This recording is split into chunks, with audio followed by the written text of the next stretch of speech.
पश्चिम चंपारण के सुदूर भितिहरवा गांव में गांधी आश्रम पर आप सब जुटे हैं।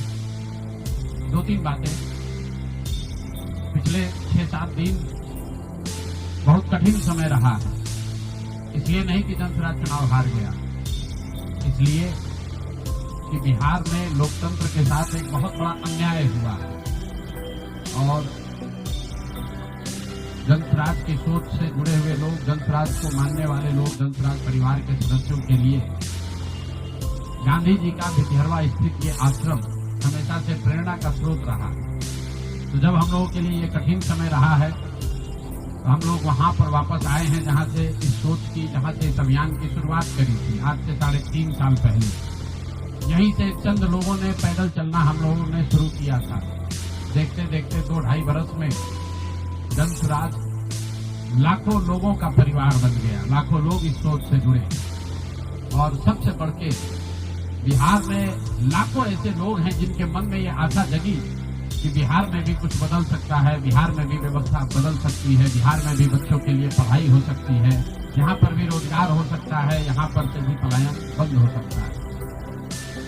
लोकतंत्र में चुनाव में हार जीत होती रही है। हम लोग चुनाव से जुड़े रहे हैं, ये कोई नई बात नहीं है, नई घटना नहीं। लेकिन लोकतंत्र की बुनियाद में है वोट।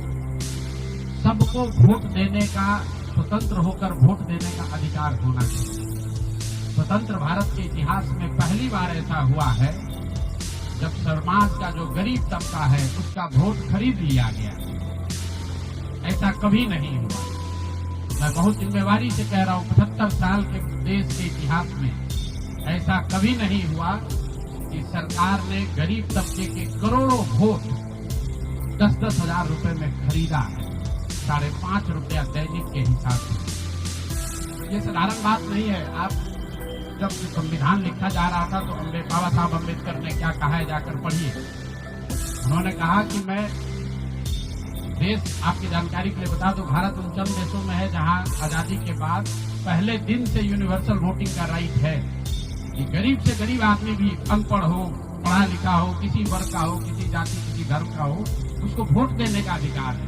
अमेरिका जैसे देश में अधिकार मिलने में 10 को लग गए।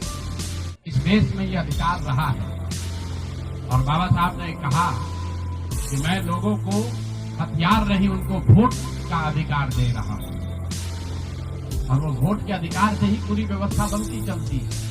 सरकार चुनाव के पहले योजना निकालती है कि जो लोग भी गरीब हैं, जो लोग, आप जो कैबिनेट का डिसीजन है उसको पढ़िए, उसमें लिखा गया है कि जो लोग भी इनकम टैक्स नहीं देते हैं और जो सरकारी नौकरी नहीं करते हैं वो सारे परिवार के लोग, उनको 2-2 लाख रुपया दिया जाएगा रोजगार करने के लिए और फिर अगले 1 महीने तक सरकारी व्यवस्था लगाकर महिलाओं को 10-10 हजार रुपए देकर उनका वोट खरीदा जाता है।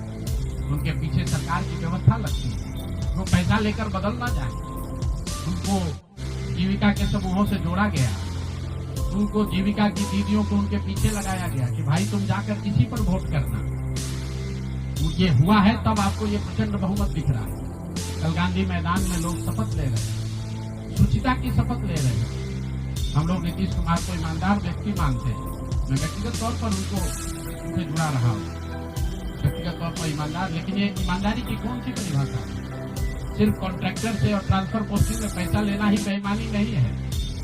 संविधान में जो बात लिखी गई है उसकी अवहेलना भी बेईमानी है। और ये सिर्फ बिहार का मसला नहीं है। मैं आपके जरिए पूरे देश के लोगों को ये बताना चाहता हूँ, ये बिहार के चुनाव के परिणाम, आप इसको गंभीरता से लीजिए। ये जनसुराज का मामला नहीं है। अगर ये चीज अलाउ कर दी जाए तो देश से लोकतंत्र खत्म हो जाएगा। कोई भी दल जो सत्ता में है वो कभी चुनाव ही नहीं हारेगा। किसी भी सरकार के लिए 15-20-30 हजार करोड़ रुपया कहीं से कर्ज लेकर भी लोगों से को बांटने में कोई दिक्कत नहीं, कोई कर सकता है। आप देखिए बिहार सरकार के पास पैसा नहीं था, कंटीजेंसी फंड से पैसा डाइवर्ट करके, वर्ल्ड बैंक का पैसा जो दूसरे काम के लिए था उसको डाइवर्ट करके ये वोट खरीदा गया। और मैं बिल्कुल गंभीरता से दावे के साथ कह रहा हूँ, कैमरे पर कह रहा हूँ कि सरकार ने ये 10-10 हजार रुपए में वोट खरीदा है। अगर मैं गलत कह रहा हूँ तो सरकार हम पर केस कर दे, हमको जेल में डाल दे, पीछे हटने वाले नहीं।